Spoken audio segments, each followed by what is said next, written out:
बिस्मिल्लाहिर्रहमानिर्रहीम अल्हम्दुलिल्लाहि रब्बिल आलमीन वस्सलातु वस्सलामु अला सय्यिदिल अंबिया'i वल मुरसलीन व बाद। अल्लाह पाक की बेहद हम्द व सना है, शुक्र है। आज हमें इस कोर्स का गालिबन 7वां सबक पढ़ना है और हम पढ़ रहे हैं पिछले कई दिनों से justified true belief, that is the JTB concept of knowledge that which is written in the Western literature. This JTB concept is not given by, or we can say the JTB concept I have started so far, or the concept of belief I have given you so far, is not exactly what we as Muslims take it. We have a bit different idea about the same concept. और उसके बारे में इंशाल्लाह मैं आपसे अर्ज करूंगा जरूर, जहां जहां पर हमारे मुस्लिम स्कॉलर्स की specially Maturidi and then followed by Ashari thought जो है उसके बारे में मैं बार बार अर्ज करता जाऊंगा। Primarily Maturidi and followed by the Ashari thought. और बिकॉज इन दो का बहुत ज्यादा इस्तेमाल होता है in refutation of the atheism. Atheism को रिफ्यूट करने के लिए ये दो इल्मी कलाम में से मुतकल्लिमून में से इन्हीं दो की ये थॉट जो है, इमाम अबू मंसूर अल मातुरीदी एंड इमाम अबू मूसा अल अशअरी रहमहुल्लाह, अबुल हसन अल अशअरी रहमहुल्लाह, इन दो की ही थॉट जो है वही इस्तेमाल होती है स्पेशली एथीज्म को रिफ्यूट करने के लिए। और जहां हमें कंपैरिजन के लिए पढ़ना होगा तो वहां हम इंशाल्लाह असरी थॉट या कर्रामिया थॉट या ज्यादातर मुतज़िला थॉट को इंशाल्लाह टच करेंगे। जिसको देखना पड़ेगा वहां उसको हम देख लेंगे इंशाल्लाह। मगर हमारे नजदीक जो है ना ये दो प्राइमरी लेवल पर होंगे, followed by the Athari thought, because these three are accepted by the majority 99.9% scholars as the representation of the true Sunni creed. True Sunni creed, Maturidi, Ashari and Athari, और we can say the Hanabila, Hanbali thought. हम पढ़ रहे हैं JTB concept of knowledge. And what is JTB? It is justified true belief. Mere belief does not mean knowledge, and we as Muslims do not consider mere belief as knowledge. We as Muslims do not consider mere belief as knowledge. और ईमान के मसाइल में महज belief का होना, जब तक आपको इस पर कोई जस्टिफिकेशन ना हो, ये काफी नहीं है ईमान के लिए। बल्कि कुछ मुतकल्लिमों ने इस पर लिखा है कि एक बंदा तो मुसलमान तभी होता है, तभी वो ईमान वाला होता है जबकि उसको कुछ ना कुछ दलील उसके ईमान पर हो। खैर, इस तफसील में इधर हम नहीं जाएंगे, ये जब जरूरत पड़ेगी तो बताऊंगा। तो कुछ ना कुछ दलील उनके पास होनी चाहिए, अगरचे कि वो लो लेवल ही हो, उसमें साइलोजिज्म नेसेसरी नहीं है, उसमें डायलेक्टिक रीजनिंग जरूरी नहीं है, उसमें डिडक्टिव लॉजिक जरूरी नहीं है, कॉमन सेंस हो, but that should be based on some justification. There should be some valid justification. अब इसमें नॉलेज के कॉन्सेप्ट में वेस्टर्न लिटरेचर में जो वेस्टर्न फिलोसफर्स मानते हैं वो तीन है। इसके तीन dimensions, belief, it's a triangle, belief, truth and justification. Belief, truth and justification. Actually truth and justification are attributes of the belief. एक जो बिलीफ होगा किसी इंसान का, जो एतकाद होगा, वो ट्रू भी होना चाहिए और जस्टिफाइड भी होना चाहिए। अब यहां पर हम मुसलमान कहां पर डिफर हो रहे हैं? हालांकि हम कॉन्सेप्ट ऑफ बिलीफ में भी डिफर हो रहे हैं इनसे। जो वेस्टर्न लिटरेचर में, असल में वेस्टर्न लिटरेचर में ज्यादा क्रिश्चियन स्कॉलर्स का असर है और उनका नजरिया कुछ थोड़ा डिफरेंट है हमसे, and we can not borrow that. तो वो एक मसला है, इसलिए उन चीजों को मैं हाईलाइट करूंगा। पिछले जो डिबेट में हमारे साथी मुफ्ती शमाइल नदवी साहब हफिजाहुल्लाह ने जो बात की ना, अभी मैंने स्क्रीन शेयर नहीं किया, अभी I am just speaking extempore, अभी रुके। तो अभी सुनिए, मैं असल में रिकैप कर रहा हूं ना, पिछले आप नए आए हैं ना, तो वो जो उन्होंने कहा ना बिलीफ और फेथ, जो बात वहां पर आ गई, अब ये वहां पर चूंकि ये महल नहीं था, मौका नहीं था एक्सप्लेन करने का, मे बी हजरत may be having some explanation on it, but जैसे वो वहां पर रिप्रेजेंट हुआ, अब चूंकि उनके लिए मौका नहीं था, वो दूसरे टॉपिक को एक्सप्लेन कर रही थी वहां पर, वरना वहां टाइम उस टॉपिक की तरफ चला जाता। बिलीफ और फेथ जो हम मानते हैं, that is a bit different from what is written in the western literature, and that is a bit different from what Christians do believe. वो इंशाल्लाह मैं हाईलाइट करूंगा इंशाल्लाह आगे। उसके लिए एक एक्स्ट्रा लेक्चर होगा, क्योंकि बिलीफ पर अभी तक दो लेक्चर्स हो गए। एक तो बिलीफ का जो मेन कॉन्सेप्ट है और बिलीफ का ओरिजिन कहां से होता है, वेयर फ्रॉम इट कम्स, उसके लिए मैंने वर्ल्ड व्यू का एक पूरा लेक्चर दिया, उसका समझना बहुत जरूरी है। अब हम आज इंशाल्लाह ट्रूथ को समझने की कोशिश करेंगे। That is one of the attributes of the belief. जहां जहां मुस्लिम स्कॉलर्स की डिफरेंस होगी उसमें वो मैं इंशाल्लाह बताते चलूंगा, सूनर और लेटर वो मैं बताऊंगा इंशाल्लाह, ताकि कोई भी परेशानी ना हो। और हमारे जो पढ़ने का तरीका रहेगा ना वो यही है कि हम जो माहौल में जो सवालात हैं, जो कंफ्यूजन हैं, हम उनको एड्रेस नहीं करेंगे डायरेक्टली।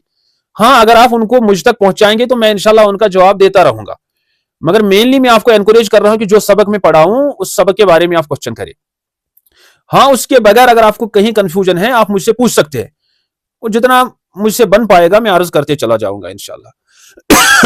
बाकी हम उन क्वेश्चंस को ज्यादा एंटरटेन नहीं करेंगे या बस उसके लिए अपनी अपनी क्लास को रखेंगे, नहीं, ऐसा नहीं है। वो मियर कंफ्यूजन्स है, they are not academic questions, वो चाइल्डिश कंफ्यूजन्स है जो मार्केट में सेल हो रहे हैं, जो चल रहे हैं।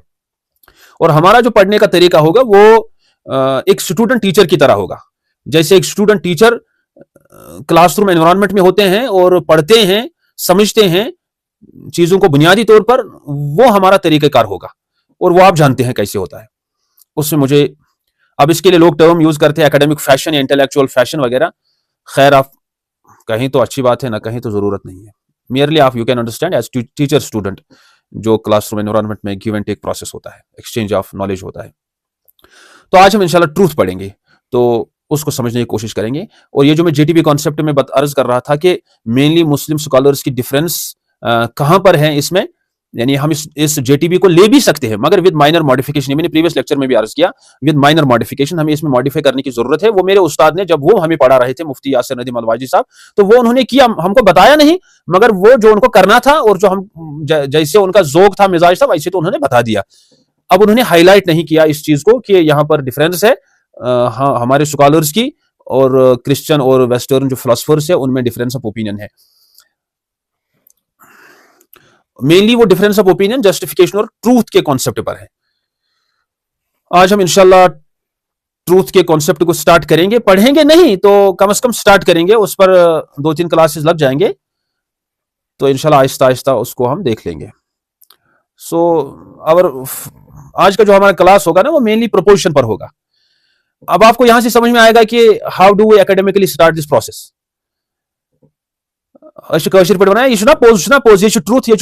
पोज। अब यहां एकेडमिकली वो चीज नहीं चलती है, कोई कहता है ये फैक्ट है, ये ट्रूथ है, ये है, तो खैर ये तो बस बातें होती हैं। यहां से आपको अंदाजा होगा कि अभी ग्राउंडिंग इसकी जब एस्टेब्लिश करेंगे कि इसका प्लेटफॉर्म सेट करना पड़ेगा पहले, कि कौन सी चीज अपने अंदर इस्तेहकाक रखती है, एलिजिबिलिटी रखती है, so that we can analyse that for truth value. अभी तो देखना है कि इसमें इस्तेहकाक भी है या नहीं है। जो बात मार्केट में चल रही है, जो कोई बंदा बात कह रहा है, उस बात में एनालिसिस का इस्तेहकाक भी है या नहीं है, कि उसको हम एनालिसिस के प्लेटफॉर्म पर लेके आए, उसको हम उस तख्त पर चढ़ाएं जहां पर उसको एनालाइज किया जाएगा कि ये बात ट्रूथ वैल्यू में कहां स्टैंड होती है। तो पहले इसका इस्तेहकाक देखना है। यानी मिसाल के तौर पर कोई बंदा कहता है कि ये 10th पास है, अरे बाबा आप कह रहे हैं ये 10th पास लड़का है, पहले ये साबित करो कि ये लड़का भी है या नहीं है। किसी चीज के लिए हमें एलिजिबिलिटी है 10th पास, आप बता रहे हैं 10th पास है, अभी ये देखना है कि ये बंदा मेल भी है, लड़का भी है या नहीं है, इस बंदे ने एडमिशन भी लिया है नहीं है। वो बाद की बात है कि इसने 10th किया है नहीं किया, वो देख लेंगे। तो इसलिए सबसे पहले हमें देखना है कि कौन सी चीज क्वालिफाई करती है, so that we can take that into the domain of analysis। तो पहले हमें इसका कॉन्सेप्ट समझना है। इसके बारे में मैंने बहुत सारी बातें आज तक अर्ज की हैं, आज मैं उन सब बातों को यहां समेट रहा हूं। इसको हम कहते हैं प्रोपोजिशन, कजिया।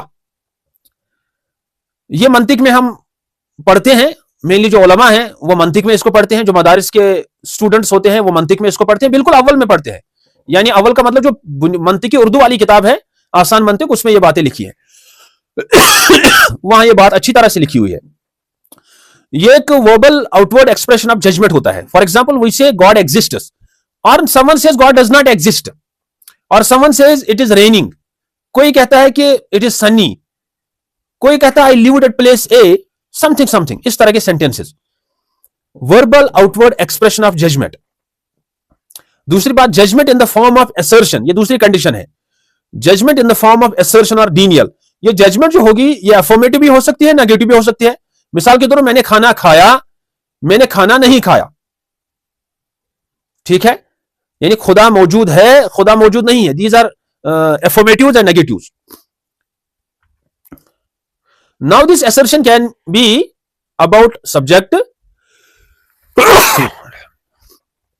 अब ये assertion और denial जो है ये सब्जेक्ट के बारे में भी हो सकता है, प्रेडिकेट के बारे में भी हो सकता है, मुब्तदा के बारे में भी हो सकता है, खबर के बारे में भी हो सकता है। तो ये मुस्नद के बारे में भी हो सकता है, मुस्नद इलैह के बारे में भी हो सकता है। अब आप कहेंगे मुस्नद और मुस्नद इलैह क्या है? ये मैंने अब नहव की टर्म इस्तेमाल की। अब हमारे यहां तो चूंकि आज एक नए साथी आए हैं, वो हमसे बेहतर जानते हैं। अब चूंकि खबर और मुब्तदा तो जुमला इस्मिया में ही होता है। खैर, असर्शन और डीनियल ऑफ सब्जेक्ट और प्रेडिकेट, और एक कंडीशन, या इस तरह से हम इसको समझ सकते हैं, it should be A declarative sentence. Command नहीं होनी चाहिए, इसमें इंटरोगेशन नहीं होना चाहिए, एक्सक्लेमेशन नहीं होना चाहिए, एक्सक्लूजन नहीं होना चाहिए, यानी ये जुमला इंशाइया नहीं होना चाहिए। अब ये जुमला पॉजिटिव भी हो सकता है, यानी अफर्मेटिव या असर्टिव, या ये जुमला नेगेटिव भी हो सकता है, इसमें डीनियल भी हो सकता है, और एक बात, ये यूनिवर्सल भी हो सकता है, ये पर्टिकुलर भी हो सकता है। ये मूजिबा कुल्लिया या सालिबा कुल्लिया या मूजिबा जुज़इया या सालिबा जुज़इया भी हो सकता है। ये मंतिक की टर्म है। Universal affirmative, all human beings are mortal, ये यूनिवर्सल अफर्मेटिव है। All reflects universal, human beings are mortal, it is affirmative. Are mortal, it is affirmative. All human beings, it is universal. Are mortal, it is affirmative, universal affirmative. Some human beings are lazy, some human beings are lazy, some human beings, it is particular, it is juz'iyya, mujiba juz'iyya, are lazy, it is affirmative, mujiba. अब negative भी इसी तरह बनेगा, no human beings are immortal, no human being is immortal, no human being is eternal, कोई भी इंसान हमेशा से नहीं है, ये सालिबा कुल्लिया है, यूनिवर्सल नेगेटिव है। Some human beings are not messengers, कुछ इंसान या विमेन आर नॉट मैसेंजर्स, खवातीन रसूल या नबी नहीं हो सकते हैं, नहीं होते हैं। ये पर्टिकुलर नेगेटिव है, and I hope that you understood it.